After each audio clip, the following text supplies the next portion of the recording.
रात में जब आसमान एकदम साफ हो ना, तो वो टिमटिमाते तारे दिखते हैं, अनगिनत छोटे छोटे से लगते हैं। हाँ बिल्कुल। पर असल में क्या आप जानते हैं, इनमें से हर एक तारा हमारी पृथ्वी से कहीं कहीं ज्यादा बड़ा है। ओ हाँ, बहुत बड़ा। कुछ तो लाखों गुना बड़े। और ये सब हमारी ही आकाशगंगा मिल्की वे में है, जहां अंदाजा है कि कोई 10 खरब तारे हो सकते हैं। 10 खरब? सोचिए जरा, कितनी विशाल है ये जगह। आज हम जीसी लियोंग की किताब पृथ्वी और ब्रह्मांड के कुछ हिस्सों को थोड़ा गहराई से देख रहे हैं। ब्रह्मांड, हमारा सौरमंडल और हाँ, अपनी पृथ्वी के बारे में कुछ मजेदार बातें जानेंगे। बिल्कुल। जैसे कि ये सौरमंडल आखिर बना कैसे, पृथ्वी पूरी गोल क्यों नहीं है, और ये दिन रात, बदलते मौसम, ये सब होता कैसे है। सही। और हाँ, ये भी कि इस इतनी बड़ी दुनिया में किसी जगह का पता कैसे लगाते हैं, वो लैटिट्यूड लॉन्गिट्यूड वाला चक्कर। हाँ, ये स्रोत हमें याद दिलाते हैं कि हम कितने बड़े कैनवस का एक छोटा सा हिस्सा है। सही कहा। आप अंदाजा लगाइए, जो सबसे पास वाला तारा है ना, प्रोक्सिमा सेंटोरी, उसकी रोशनी को भी हम तक आने में 4 साल से ज्यादा लगते हैं। 4 साल? और सूरज की रोशनी वो तो बस 8 मिनट में आ जाती है। 8 मिनट बनाम 4 साल, क्या गजब की दूरियां हैं ये, है ना? तो चलिए अपने घर से शुरू करते हैं, मतलब सौरमंडल से। हाँ, सौरमंडल यानी अपना सूरज और उसके चारों तरफ घूमने वाले ग्रह। तो स्रोत बताते हैं कि ये सब गैसों के जमने से, मतलब कंडेंस होने से बने हैं। हाँ, मोटे तौर पर यही थ्योरी है कि गैस और धूल का एक बड़ा बादल था जो ग्रेविटी के कारण धीरे धीरे सिमटता गया, बीच में सूरज बना और बाकी मलबे से ग्रह बन गए। अच्छा। और ये सारे ग्रह सूरज के चारों ओर एक फिक्स्ड रास्ते पर, मतलब एक अंडाकार ऑर्बिट में घूमते रहते हैं। और खुद नहीं चमकते हैं ना, सूरज की रोशनी से ही चमकते हैं। बिल्कुल, इनकी अपनी रोशनी नहीं होती, सब सूरज से ही रोशन है। और इस पूरे परिवार का मुखिया, मतलब सेंटर, वो है सूर्य। हाँ, हमारा सूर्य। और ये कोई छोटा मोटा नहीं है, हमारी पृथ्वी से वजन में करीब 3 लाख गुना ज्यादा भारी है। 3 लाख गुना? हाँ। और तापमान की बात करें तो सतह पर ही करीब 6000 डिग्री सेल्सियस है। बाप रे, सतह पर 6000। और अंदर तो अंदाजा है कि करीब 2 करोड़ डिग्री सेल्सियस तक पहुंच जाता है। 2 करोड़? कल्पना कीजिए, उसकी सतह पर जैसे लगातार आग की लपटें उठती रहती हैं, जैसे ज्वालामुखी फट रहे हो हर वक्त। यही तो वो ऊर्जा है जो पूरे सौर मंडल को चलाती है। अब ग्रहों पे आते हैं। हाँ, सबसे पहले बुध है ना, मर्क्यूरी। हाँ, बुध सबसे छोटा ग्रह और सूरज के सबसे करीब। तो बहुत तेजी से चक्कर लगाता होगा। बहुत तेज। इसका 1 साल यानी सूरज का एक चक्कर हमारे पृथ्वी के सिर्फ 88 दिनों के बराबर होता है। बस 88 दिन। और फिर आता है शुक्र, वीनस, जिसे पृथ्वी की जुड़वा बहन भी कहते हैं। हाँ, कहते हैं, क्योंकि साइज में और वजन में भी ये पृथ्वी से काफी मिलता जुलता है। अच्छा। और फिर आती है हमारी अपनी पृथ्वी, जो सबसे अनोखी है। अनोखी क्योंकि यहाँ जीवन है। बिल्कुल। और इसका अपना एक चांद भी है, हमारा चंद्रमा। पृथ्वी के बाद है मंगल ग्रह, मार्स, लाल रंग का। हाँ, लाल ग्रह। खगोलविदों को हमेशा से इसमें बड़ी दिलचस्पी रही है। उन्हें लगता है कि शायद कभी यहाँ जीवन रहा हो, या शायद भविष्य में संभावना बन सके। खोज तो चली रही है। हाँ। और फिर आते हैं बड़े वाले ग्रह, गैस जायंट्स। सबसे पहले बृहस्पति, जुपिटर। हाँ, बृहस्पति सौर मंडल का सबसे बड़ा ग्रह है। सबसे बड़ा? हाँ, इतना बड़ा कि बाकी सारे ग्रहों को मिला दें तो भी बृहस्पति उनसे ज्यादा भारी है। और इसकी सतह ठोस नहीं है, ज्यादातर हाइड्रोजन और हीलियम जैसी गैसों से बनी है। और इसके तो कई सारे चांद भी है ना? हाँ, स्रोत के हिसाब से 12 उपग्रह बताए गए हैं। हालांकि अब तो और भी ज्यादा खोज लिए गए हैं। ये अपने आप एक छोटा सा सौर मंडल जैसा है। वाह। बृहस्पति के बाद शनि, सैटर्न, अपने छल्लों वाला। वही शनि अपने खूबसूरत छल्लों यानी वलयों के लिए मशहूर है। ये दूसरा सबसे बड़ा ग्रह है। और इसके कितने उपग्रह हैं? इसके 9 उपग्रह बताए गए हैं स्रोत में। हालांकि यहाँ भी अब संख्या बढ़ गई है। और वो छल्ले, वो असल में बर्फ और चट्टानों के अरबों छोटे बड़े टुकड़े हैं जो इसके चारों तरफ घूम रहे हैं। कमाल है। शनि के बाद कौन सा? यूरेनस? हाँ, यूरेनस। ये भी एक विशाल ग्रह है, पृथ्वी से करीब 50 गुना बड़ा। 50 गुना? और इसकी एक अजीब बात भी है शायद। हाँ, इसकी घूमने की दिशा, ज्यादातर ग्रह अपनी धुरी पर पश्चिम से पूर्व की ओर घूमते हैं जैसे पृथ्वी, पर यूरेनस ये पूर्व से पश्चिम की ओर घूमता है, एक तरह से लेटा हुआ सा घूमता है। अरे वाह, ये तो अलग ही है। और फिर आते हैं नेपच्यून और प्लूटो। इनके बारे में कहा जाता है कि इन्हें देखा बाद में गया, पहले गणित से पता लगा लिया था। हाँ, ये काफी दिलचस्प कहानी है। उनके पड़ोसी ग्रहों की चाल में कुछ गड़बड़ी देखकर वैज्ञानिकों ने हिसाब लगाया कि जरूर कोई और अनदेखा ग्रह है जो उन्हें खींच रहा है, और फिर उसी हिसाब से ढूंढा तो मिल गए। मतलब पहले मैथ्स फिर टेलीस्कोप। हाँ, कुछ वैसा ही।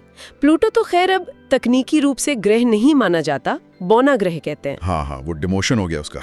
हाँ, पर ये पृथ्वी से काफी छोटा है और सूरज का एक चक्कर लगाने में इसे हमारे 247 साल लग जाते हैं। 247 साल? इतनी दूर हैं ये दोनों, नेपच्यून और प्लूटो, कि इनके बारे में हमारी जानकारी अभी भी बहुत बहुत कम है। चलिए अब इन दूर के ग्रहों से वापस अपनी प्यारी पृथ्वी पर आते हैं। हाँ, जरूर। तो पुराने जमाने में, मतलब बहुत पहले, नाविक वगैरह सोचते थे कि पृथ्वी चपटी है ना, एक थाली जैसी। हाँ, ये आम धारणा थी। डरते थे कि ज्यादा दूर गए और कहीं किनारे से नीचे ना गिर जाएं। हाँ, लॉजिकल डर था उस हिसाब से तो। बिल्कुल, लेकिन अब हम पक्के तौर पर जानते हैं कि पृथ्वी गोल है। गोल, पर एकदम परफेक्ट गोल नहीं है शायद। नहीं, एकदम परफेक्ट स्फीयर नहीं है।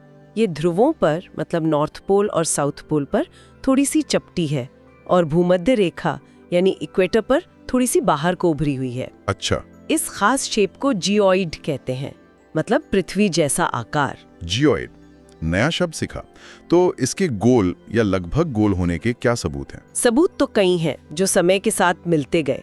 पहला बड़ा सबूत तो वो मैगेलन वाली समुद्री यात्रा ही थी। हाँ, फर्डिनेंड मैगेलन, 1519 से 1522 तक। हाँ, उनकी टीम ने पूरी दुनिया का चक्कर लगाया। वो एक ही दिशा में पश्चिम की ओर चलते गए और आखिर में घूमकर वहीं पहुंच गए जहां से शुरू किया था। ये तो चपटी धरती पर हो ही नहीं सकता। बिल्कुल नहीं, ये सिर्फ गोल सतह पर ही मुमकिन है। ये पहला बड़ा प्रैक्टिकल सबूत था। और कुछ ऐसे सबूत जो हम रोज देख सकते हैं? हाँ, है ना। जैसे अगर आप किसी समुद्र किनारे खड़े हों या किसी ऊंची पहाड़ी से दूर तक देखें, तो जो क्षितिज दिखता है, जहां आसमान और जमीन मिलते हुए लगते हैं, वो हमेशा एक घुमावदार रेखा होती है, एक आर्क।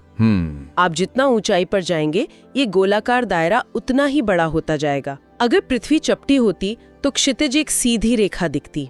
सही बात है। और वो जहाज वाला उदाहरण भी है शायद। हाँ, वो भी बड़ा क्लासिक है। जब कोई जहाज दूर से आपकी तरफ आ रहा हो, तो आपको सबसे पहले उसका सबसे ऊंचा हिस्सा, जैसे मस्तूल या चिमनी, दिखाई देता है। हाँ। फिर धीरे धीरे उसका बाकी हिस्सा, उसका डेक और हल नजर आता है। अगर पृथ्वी चपटी होती तो आपको पूरा जहाज एक साथ दिखना चाहिए था, चाहे वो कितना भी छोटा क्यों ना दिखे। ये तो रोजमर्रा की ऑब्जर्वेशंस हैं। और क्या? एक और सबूत है समय से जुड़ा हुआ, सूर्योदय और सूर्यास्त। हाँ। ये दुनिया भर में अलग अलग जगहों पर अलग अलग समय पर होते हैं। पूर्व में सूरज पहले उगता है, पश्चिम में बाद में। अगर पृथ्वी चपटी होती तो हर जगह सुबह और शाम एक ही साथ होती। ये भी सही है। और चंद्र ग्रहण? हाँ, चंद्र ग्रहण के समय जब पृथ्वी, सूरज और चांद के बीच आ जाती है, तो पृथ्वी की छाया चांद पर पड़ती है। वो छाया हमेशा गोल होती है, एक परफेक्ट गोल डिस्क का किनारा। अब कोई भी चीज जो हमेशा गोल छाया डाले, वो खुद भी तो गोल ही होगी ना, है ना? बिल्कुल, एक बॉल की छाया ही गोल होगी हर एंगल से। सही। और एक और बात, जब हम दूरबीन से दूसरे ग्रहों को देखते हैं, जैसे शुक्र, मंगल, बृहस्पति, वो सब भी तो गोल ही दिखते हैं। तारे भी दूर के बिंदु जैसे दिखते हैं, पर है तो वो भी विशाल गोले ही। और आजकल तो सबसे पक्का सबूत है हमारे पास। हाँ, वो तो है ही। अंतरिक्ष से ली गई तस्वीरें, रॉकेट से, सैटेलाइट से एस्ट्रोनॉट्स ने जो तस्वीरें भेजी हैं, उनमें तो साफ दिखता है पृथ्वी का घुमावदार किनारा, नीला गोला। बिल्कुल, उन तस्वीरों ने तो सारे शक हमेशा के लिए खत्म कर दिए। पृथ्वी गोल है, ये अब एक फैक्ट है। तो पृथ्वी गोल है, ये पक्का हो गया। अब आते हैं इसके घूमने पर। हम रोज देखते हैं सूरज पूरब से उगता है, पश्चिम में डूबता है, लगता है सूरज चल रहा है। पर असल में तो हमारी पृथ्वी घूम रही है। बिल्कुल, ये ठीक वैसा ही है जैसे हम तेज चलती ट्रेन में बैठे हों तो हमें लगता है कि बाहर के पेड़ पौधे पीछे भाग रहे हैं। अरे हाँ, बिल्कुल सही उदाहरण। जबकि चल तो हम रहे होते हैं, ट्रेन चल रही होती है। पृथ्वी के साथ भी यही है।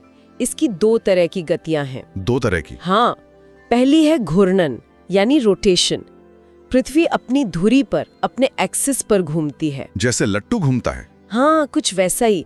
और ये पश्चिम से पूर्व की ओर घूमती है, एक पूरा चक्कर लगाने में से लगते हैं करीब 24 घंटे। अच्छा, और इसी से दिन और रात होते हैं। हाँ बिल्कुल। जब पृथ्वी घूमती है तो उसका जो आधा हिस्सा सूरज के सामने आता है वहाँ रोशनी होती है, यानी दिन हो जाता है। और जो आधा हिस्सा घूमकर सूरज से दूसरी तरफ चला जाता है, जहाँ अंधेरा होता है, वहाँ रात हो जाती है। ये चक्कर लगातार चलता रहता है। ये तो हुई एक गति, घूर्णन। दूसरी कौन सी है? दूसरी गति है परिक्रमण यानी रेवोल्यूशन। पृथ्वी अपनी धुरी पर घूमने के साथ साथ सूरज के चारों ओर भी चक्कर लगाती है। अच्छा, सूरज के चारों ओर भी? हाँ, एक अंडाकार रास्ते पर, जिसे ऑर्बिट या कक्षा कहते हैं। ये पूरा एक चक्कर लगाने में पृथ्वी को लगते हैं 365 दिन और करीब 6 घंटे। मतलब 365 और 1/4 दिन? ओह, 365 और 1/4 दिन, यही हमारा एक साल होता है। हाँ, यही हमारा एक साल है। और वो जो चौथाई दिन है, 1/4, उसका क्या करते हैं? कैलेंडर में कैसे दिखाते हैं? हाँ, ये मुश्किल है। तो हम क्या करते हैं, 3 साल तक तो 365 दिन ही गिनते हैं। और फिर हर चौथे साल वो जो 4 बार के 1/4 दिन मिलकर एक पूरा दिन बन जाता है, उसे फरवरी के महीने में जोड़ देते हैं। अच्छा, तभी लीप ईयर आता है, फरवरी 29 दिन की। एकदम सही। हर चौथे साल लीप वर्ष आता है, जिसमें 366 दिन होते हैं। इससे वो पौने दिन का हिसाब बराबर हो जाता है। समझ गया। तो घूर्णन से दिन रात और परिक्रमण से साल बनता है। पर मौसम कैसे बदलते हैं? ये गर्मी, सर्दी, बारिश, ये क्यों होता है? क्या ये सूरज के पास या दूर जाने से होता है? नहीं, ये एक आम गलत फहमी है।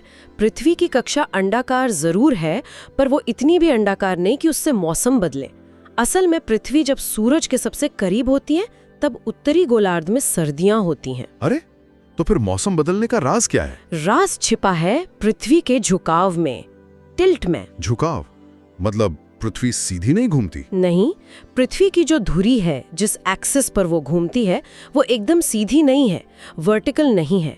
वो अपनी कक्षा के तल पर, मतलब जिस प्लेन में वो सूरज का चक्कर लगाती है, उस पर 66.5 डिग्री का कोण बनाती हुई झुकी हुई है। 66.5 डिग्री? हाँ, या इसे ऐसे भी कह सकते हैं कि अगर कक्षा के तल पर एक सीधी खड़ी रेखा यानी लंब खींचे, तो पृथ्वी की धुरी उस सीधी रेखा से 23.5 डिग्री झुकी हुई है।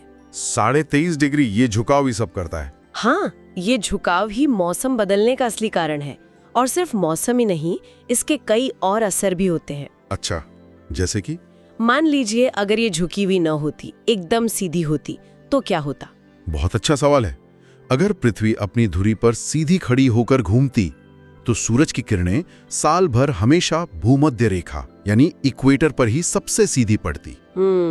और बाकी सभी जगहों पर किरणों का कोण हमेशा एक जैसा रहता साल भर। नतीजा शायद हर जगह दिन और रात बराबर होते, 12-12 घंटे के। बिल्कुल। पूरी पृथ्वी पर हर जगह साल के हर दिन और रात ठीक 12-12 घंटे की होते। और मौसम भी नहीं बदलते। जहाँ जैसा मौसम होता हमेशा वैसा ही रहता। कोई गर्मी, कोई सर्दी नहीं। भूमध्य रेखा के पास हमेशा गर्म रहता, ध्रुवों के पास हमेशा ठंडा। बाप रे, कितना बोरिंग होता। हाँ, शायद। तो ये जो 23.5 डिग्री का झुकाव है, इसी की वजह से सब कुछ इतना इंटरेस्टिंग है। तो इस झुकाव का पहला असर क्या होता है? दिन रात की लंबाई बदलना? हाँ, ये पहला बड़ा असर है। क्योंकि पृथ्वी झुकी भी है, इसलिए जब वो सूरज का चक्कर लगाती है, तो कभी उसका उत्तरी गोलार्ध यानी नॉर्दर्न हेमिस्फीयर सूरज की तरफ ज्यादा झुका होता है, तो कभी दक्षिणी गोलार्ध साउदर्न हेमिस्फीयर। अच्छा। तो मान लीजिए दिसंबर के आसपास का समय है, तब उत्तरी ध्रुव सूरज से दूर झुका होता है। हमारे यहाँ सर्दियां होती हैं तब। हाँ, तो इस समय आप उत्तरी गोलार्ध में जितना उत्तर की तरफ जाएंगे, दिन उतने ही छोटे और रातें उतनी ही लंबी होती जाएंगी। और एकदम आर्कटिक सर्कल 66.5 डिग्री एन या उससे भी उत्तर में? आर्कटिक सर्कल पर 22 दिसंबर के आसपास सूरज 24 घंटे उगता ही नहीं, पूरी तरह अंधेरा रहता है। 24 घंटे रात? हाँ, और ध्रुव पर तो 6 महीने तक रात रहती है। और गर्मियों में जून के आसपास ठीक उल्टा होता होगा। बिल्कुल, तब उत्तरी ध्रुव सूरज की तरफ झुका होता है। हमारे यहाँ गर्मियाँ? हाँ, तो अब आप उत्तरी गोलार्ध में जितना उत्तर की ओर जाएंगे, दिन उतने ही लंबे और रातें उतनी ही छोटी होती जाएंगी। और आर्कटिक सर्कल पे? वहाँ 21 जून के आसपास 24 घंटे सूरज चमकता रहता है, डूबता ही नहीं। 24 घंटे दिन, अरे वाह। हाँ, इसीलिए नॉर्वे जैसी जगहों को लैंड ऑफ द मिडनाइट सन यानी मध्यरात्रि सूर्य की भूमि कहते हैं। अच्छा, ये बात है। और दक्षिणी गोलार्ध में इसका ठीक उल्टा होता होगा। एकदम उल्टा। जब हमारे यहाँ गर्मियाँ होती हैं जून, तब वहाँ सर्दियाँ होती हैं, और जब हमारे यहाँ सर्दियाँ दिसंबर, तब वहाँ गर्मियाँ। ये तो कमाल का सिस्टम है। तो ये हुआ पहला असर, दिन रात की लंबाई का बदलना। हाँ। दूसरा असर क्या है? दूसरा बड़ा असर है दोपहर के समय सूरज आसमान में कितना ऊंचा दिखाई देता है उसका बदलना। अच्छा। हाँ, साल में केवल 2 ही दिन ऐसे आते हैं जब सूरज ठीक भूमध्य रेखा इक्वेटर 0 डिग्री अक्षांश के ऊपर सीधा चमकता है। कौन से दिन? ये होते हैं लगभग 21 मार्च और 21 सितंबर के आसपास। इन्हें कहते हैं विषुव, इक्विनॉक्स। इक्विनॉक्स मतलब बराबर रात। इन 2 दिनों पर पूरी पृथ्वी पर दिन और रात लगभग बराबर होते हैं, 12-12 घंटे के। अच्छा, 21 मार्च और 21 सितंबर विषुव। और बाकी समय? बाकी समय सूरज या तो भूमध्य रेखा के उत्तर में होता है या दक्षिण में। जैसे 21 मार्च के बाद सूरज धीरे धीरे उत्तर की ओर जाता हुआ दिखता है। और 21 जून के आसपास वो कर्क रेखा ट्रॉपिक ऑफ कैंसर 23.5 डिग्री उत्तरी अक्षांश पर सीधा चमकता है। 23.5 डिग्री नॉर्थ। हाँ, इसे कहते हैं ग्रीष्म संक्रांति, समर सोल्स्टिस। ये उत्तरी गोलार्ध का सबसे लंबा दिन और सबसे छोटी रात होती है। अच्छा, तो हमारे यहाँ सबसे लंबा दिन 21 जून के आसपास होता है। हाँ, इसके बाद सूरज वापस दक्षिण की ओर लौटना शुरू करता है। 21 सितंबर को वो फिर से भूमध्य रेखा पर सीधा चमकता है, दूसरा विषुव। और फिर और दक्षिण में जाता है। हाँ, और 22 दिसंबर के आसपास वो मकर रेखा ट्रॉपिक ऑफ कैप्रिकॉर्न 23.5 डिग्री दक्षिणी अक्षांश पर सीधा चमकता है। 23.5 डिग्री साउथ। सही। इसे कहते हैं शीत संक्रांति, विंटर सोल्स्टिस। ये उत्तरी गोलार्ध का सबसे छोटा दिन और सबसे लंबी रात होती है। हमारे यहाँ सबसे छोटा दिन। हाँ, और दक्षिणी गोलार्ध के लिए ये ग्रीष्म संक्रांति होती है, उनका सबसे लंबा दिन। समझ गया। तो सूरज साल भर कर्क रेखा और मकर रेखा के बीच ही ऊपर नीचे होता रहता है। बिल्कुल। और इसी से जुड़ा है तीसरा और सबसे अहम असर, मौसम का बदलना। हाँ, अब आई मौसम की बात। तो ये सूरज के ऊपर नीचे होने से कैसे होता है? देखिए, जब सूरज हमारे गोलार्ध में आसमान में ज्यादा ऊंचा होता है, जैसे गर्मियों में, जून के आसपास, हाँ, तब उसकी किरणें ज्यादा सीधी मतलब वर्टिकल के करीब पड़ती हैं। ठीक। सीधी किरणें कम जगह में अपनी सारी ऊर्जा फोकस करती हैं, तो वो जगह ज्यादा गर्म होती है। जैसे टॉर्च की सीधी रोशनी ज्यादा तेज होती है। हाँ। साथ ही गर्मियों में दिन लंबे होते हैं, तो सूरज की गर्मी मिलने का समय भी ज्यादा होता है। इन दोनों कारणों से मौसम गर्म हो जाता है। अच्छा, और सर्दियों में इसका उल्टा? एकदम उल्टा। सर्दियों में जब सूरज आसमान में नीचा रहता है दिसंबर के आसपास, तो उसकी किरणें तिरछी आती हैं। तिरछी किरणें ज्यादा बड़े इलाके में फैल जाती हैं, तो हर हिस्से को कम गर्मी मिलती है। जैसे टॉर्च को तिरछा कर दें तो रोशनी फैल जाती है पर कमजोर हो जाती है। सही है। साथ ही तिरछी किरणों को हवा के ज्यादा मोटी परत से गुजरना पड़ता है, जिससे उनकी गर्मी और कम हो जाती है। और दिन छोटे होते हैं, रातें लंबी, तो गर्मी कम मिलती है, ठंडी ज्यादा। नतीजा, मौसम ठंडा। वाह, तो ये झुकाव ही है असली खिलाड़ी। गर्मी, सर्दी, दिन की लंबाई सब इसी के कारण। बिल्कुल। और एक और चीज होती है, सुबह सूरज उगने से ठीक पहले और शाम को डूबने के ठीक बाद भी थोड़ी रोशनी रहती है। उसे क्या कहते हैं? भोर और सांझ। हाँ, भोर और सांझ। ये तब होता है जब सूरज क्षितिज के नीचे चला गया होता है, पर उसकी सीधी रोशनी हम तक नहीं पहुंच रही होती। तो फिर रोशनी कहाँ से आती है? वो रोशनी सूरज की ही होती है, जो वायुमंडल के ऊपरी हिस्से में मौजूद धूल और गैस के कणों से टकराकर बिखर जाती है, फैल जाती है और हम तक पहुंचती है। इसे डिफ्यूज्ड लाइट या विस्तृत प्रकाश कहते हैं। अच्छा, ये बिखरी भी रोशनी होती है। हाँ, और ये भोर और सांझ का समय कितना लंबा होगा, ये इस बात पर निर्भर करता है कि आप पृथ्वी पर कहाँ हैं। मतलब? भूमध्य रेखा के पास सूरज लगभग सीधा नीचे जाता है, तो ये उजाला कम देर रहता है। लेकिन जैसे जैसे आप ध्रुवों के तरफ जाते हैं, सूरज ज्यादा तिरछे एंगल पर नीचे जाता है, तो ये भोर और सांझ का समय बढ़ता जाता है। ओह, तो ध्रुवों के पास ये ज्यादा देर तक रहता है? हाँ, काफी देर तक। कमाल है। मतलब पृथ्वी का बस वो 23.5 डिग्री झुका होना कितनी सारी चीजें तय करता है। मौसम, दिन रात की लंबाई, सूरज की ऊंचाई, यहाँ तक कि भोर और सांझ का समय भी। है ना अद्भुत। अब एक बहुत जरूरी सवाल, ये पृथ्वी इतनी बड़ी है, अगर मुझे किसी को बताना हो कि मैं ठीक कहाँ हूँ, मान लीजिए दिल्ली में हूँ या किसी छोटे से द्वीप पर हूँ, तो उसका एकदम सटीक पता कैसे बताएंगे? कोई गणित का तरीका है? हाँ बिल्कुल है, और ये बहुत जरूरी है नेविगेशन के लिए, नक्शे बनाने के लिए। इसके लिए हमने पूरी पृथ्वी पर कुछ काल्पनिक रेखाओं का एक जाल बिछाया है, एक ग्रिड सिस्टम। काल्पनिक रेखा मतलब असल में खींची भी नहीं है? नहीं, जमीन पे नहीं खींची हैं, ये सिर्फ नक्शों और ग्लोब पर होती हैं। हिसाब किताब के लिए 2 तरह की रेखाएं हैं। कौन कौन सी? पहली है अक्षांश रेखाएं, लाइंस ऑफ लैटिट्यूड। ये वो रेखाएं हैं जो पूर्व से पश्चिम की ओर भूमध्य रेखा यानी इक्वेटर के समानांतर खींची गई हैं। अच्छा, इक्वेटर के पैरेलल, जैसे ग्लोब पर लेटी हुई रेखा है? हाँ बिल्कुल, इक्वेटर को 0 डिग्री यानी 0 डिग्री अक्षांश माना जाता है। ये सबसे लंबी अक्षांश रेखा है। फिर यहाँ से उत्तर की तरफ और दक्षिण की तरफ डिग्रियों में गिनती होती है। उत्तरी ध्रुव 90 डिग्री उत्तर अक्षांश पर है और दक्षिणी ध्रुव 90 डिग्री दक्षिण अक्षांश पर। तो ये रेखाएं ध्रुवों की तरफ जाते हुए छोटी होती जाती होंगी? हाँ बिल्कुल, इक्वेटर एक पूरा बड़ा गोला है और ध्रुवों पर ये रेखाएं सिर्फ एक बिंदु रह जाती हैं। और इनके बीच की दूरी, मतलब 1 डिग्री अक्षांश कितना होता है जमीन पर? 1 डिग्री अक्षांश की दूरी लगभग बराबर रहती है, करीब 111 किलोमीटर या 69 मील। अच्छा, 111 किलोमीटर। और कुछ खास अक्षांश रेखाएं भी हैं? हाँ, कुछ बहुत महत्वपूर्ण हैं। एक तो भूमध्य रेखा हो गई, फिर उत्तर में 23-23.5 डिग्री एन पर कर्क रेखा, ट्रॉपिक ऑफ कैंसर, और दक्षिण में 23-23.5 डिग्री एस पर मकर रेखा, ट्रॉपिक ऑफ कैप्रिकॉर्न। हाँ, जिनके बारे में हमने अभी बात की थी। सही। और फिर और उत्तर में 66.5 डिग्री एन पर आर्कटिक सर्कल और दक्षिण में 66.5 डिग्री एस पर अंटार्कटिक सर्कल। ये हो गई अक्षांश रेखाएं। और दूसरी तरह की रेखाएं कौन सी हैं? दूसरी है देशांतर रेखाएं, लाइंस ऑफ लॉन्गिट्यूड। हाँ।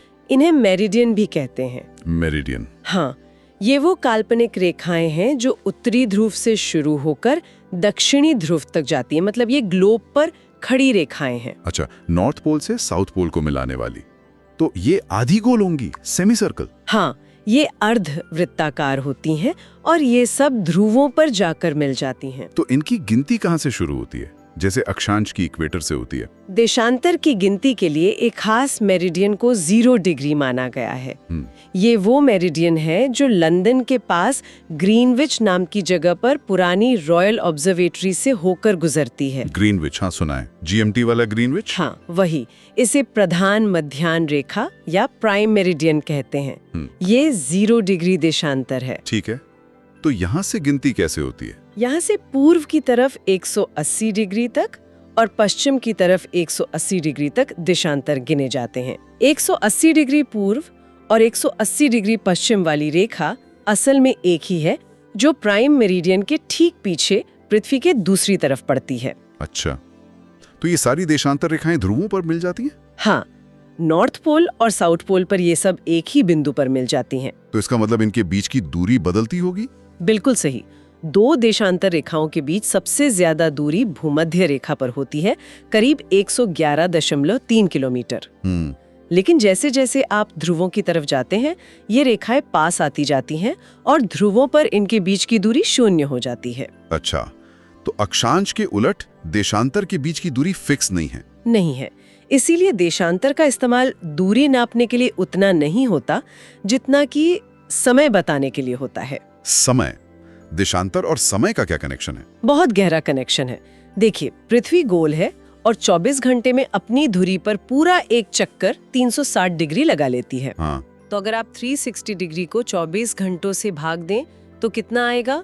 360 24 इक्वल टू 15 डिग्री। 15 डिग्री।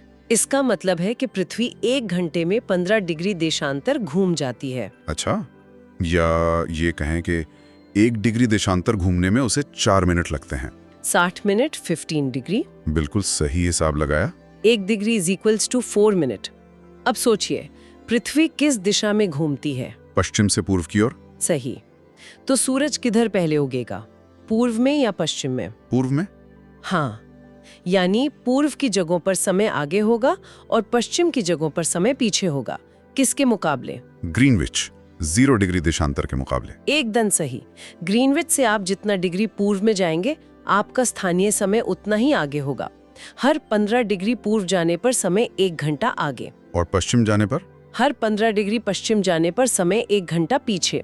इसे याद रखने का एक आसान तरीका है, पूर्व जाओ समय बढ़ाओ, ईस्ट गेन ऐड, पश्चिम जाओ समय घटाओ, west lose subtract. East gain add, west lose subtract, ये बढ़िया है। कोई उदाहरण दे सकती हैं? जरूर।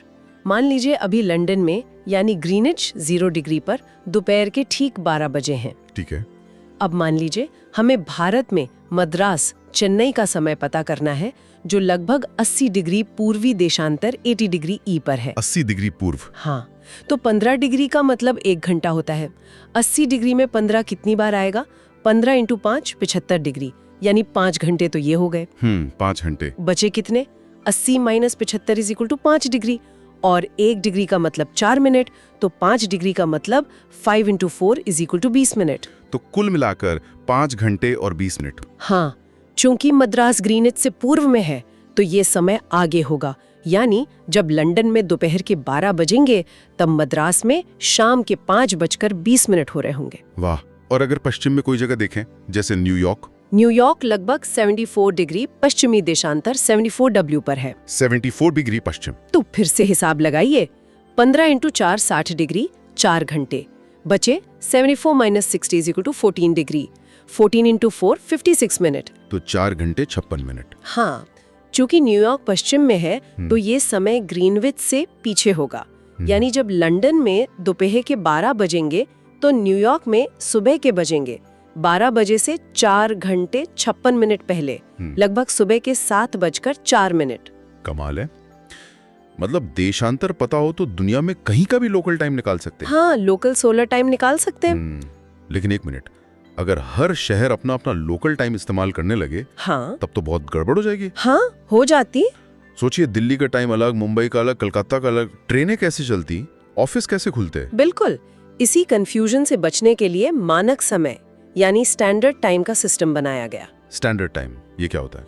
इसमें क्या करते हैं कि एक पूरे देश या एक बड़े इलाके के लिए किसी एक केंद्रीय देशांतर रेखा सेंट्रल मेरिडियन के लोकल टाइम को ही ऑफिशियल समय मान लिया जाता है। अच्छा। जैसे भारत में? हाँ, भारत के लिए हमने 82.5 डिग्री पूर्वी देशांतर 82.5 डिग्री ईस्ट को मानक मेरिडियन चुना है। ये रेखा लगभग भारत के बीच से गुजरती है। 82.5 डिग्री पूर्व। हाँ, इस देशांतर पर जो लोकल टाइम होता है वही पूरे भारत का मानक समय है, जिसे हम इंडियन स्टैंडर्ड टाइम या IST कहते हैं। और ये ग्रीनविच से कितना आगे है? 82.5 डिग्री, 15 × 5 = 75, 7.5 घंटे हो गए। बचा 7.5 डिग्री, 7.5 × 4 मतलब 30 मिनट, तो 5.5 घंटे। एकदम सही। भारत का मानक समय GMT ग्रीनविच मीन टाइम या अब जिसे UTC कोऑर्डिनेटेड यूनिवर्सल टाइम कहते हैं, उससे 5.5 घंटे आगे है। तभी हम लिखते हैं GMT + 5:30। बिल्कुल।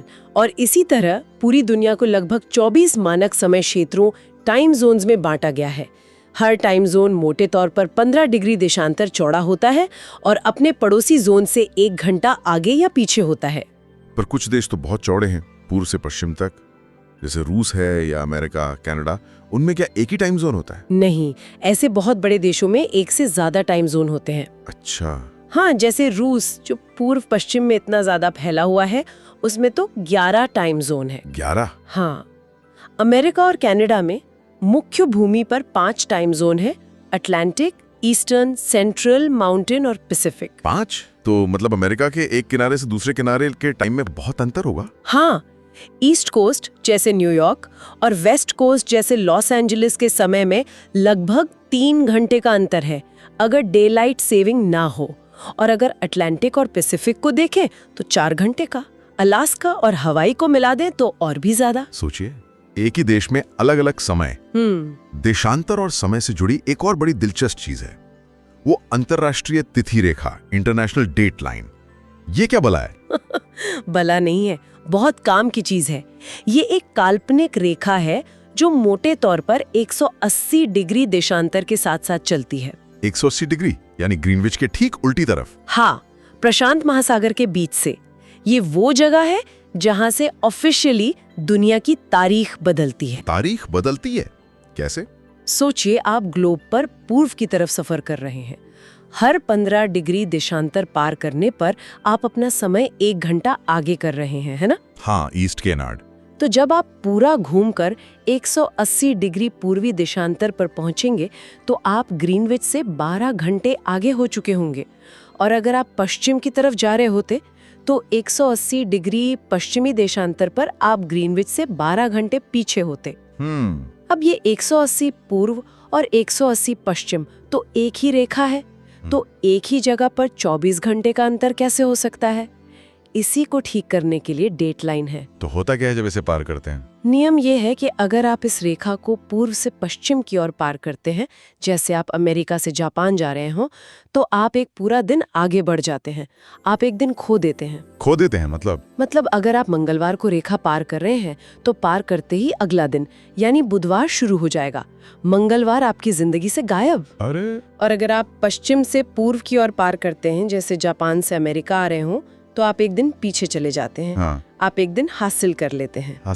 हाँ, अगर आप रविवार को रेखा पार कर रहे हैं तो पार करते ही वापस शनिवार हो जाएगा। आपको रविवार 2 बार जीने को मिलेगा। वाह, ये तो टाइम ट्रैवल जैसा लग रहा है ना मजेदार? पर क्या ये रेखा एकदम सीधी 180 डिग्री देशांतर पर ही चलती है? नहीं, पूरी तरह सीधी नहीं है। इसे कुछ जगहों पर जानबूझकर थोड़ा मोड़ा गया है। क्यों? ताकि कोई एक ही देश या एक ही द्वीप समूह के हिस्से अलग अलग तारीखों में न बट जाएं। सोचिए, एक ही आइलैंड पर आधे लोगों के लिए मंगलवार हो और आधे के लिए बुधवार। हाँ, ये तो गड़बड़ हो जाती। तो इसे बेरिंग स्ट्रेट में अलास्का और साइबेरिया के बीच से और फिर दक्षिण में प्रशांत महासागर में किरिबाती, फिजी, टोंगा जैसे द्वीपों के पास से मोड़ा गया है, ताकि इन जगहों पर एक ही दिन और तारीख रहे। अच्छा, ये बात है। तो कुल मिलाकर देखें तो पृथ्वी का ये गोल आकार, इसका अपनी धुरी पर घूमना, घूर्णन, इसका सूरज के चारों ओर चक्कर लगाना, परिक्रमण, और सबसे जरूरी इसका अपनी कक्षा पर झुका होना। हाँ। ये सारी चीजें मिलकर हमारे रोजमर्रा के अनुभव, दिन और रात, साल, बदलते हुए मौसम और यहाँ तक कि समय की पूरी व्यवस्था को आकार देती हैं। और फिर अक्षांश और देशांतर जैसी ये काल्पनिक रेखाएं, ये हमें इस विशाल ग्लोब पर अपनी जगह समझने, रास्ता खोजने और समय का हिसाब रखने में मदद करती हैं। बिल्कुल। ये सारी जानकारी पढ़कर और आपसे बात करके ये भी एहसास होता है कि हमारी पृथ्वी, हाँ, ये बहुत अद्भुत है, अनोखी है, पर है तो ये सौर मंडल का एक छोटा सा हिस्सा ही। सही कहा। और हमारा पूरा सौर मंडल वो इस अनंत विशाल ब्रह्मांड में एक धूल के कण जैसा ही है शायद। हाँ, ब्रह्मांड की विशालता के सामने हम बहुत छोटे हैं।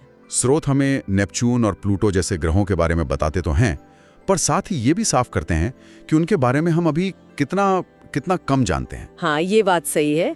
ये हमें याद दिलाता है कि जानने को अभी बहुत कुछ बाकी है। बिल्कुल, ये हमें लगातार खोजते रहने, सीखते रहने के लिए प्रेरित करता है। हाँ, शायद अगली बार जब रात को आसमान देखें तो वो जो टिमटिमाते हुए बिंदु दिखते हैं, उनके पीछे छिपे इस विशाल जगत के बारे में सोचें और उसमें तैरते हुए हमारे इस छोटे से नीले ग्रह के बारे में, जो कितना खास है। और ये भी सोचने पर मजबूर करता है कि क्या इस अनंत ब्रह्मांड में कहीं और भी पृथ्वी जैसी कोई दुनिया हो सकती है जहां जीवन हो? ये शायद सबसे बड़ा सवाल है जिसका जवाब इंसान ढूंढ रहा है।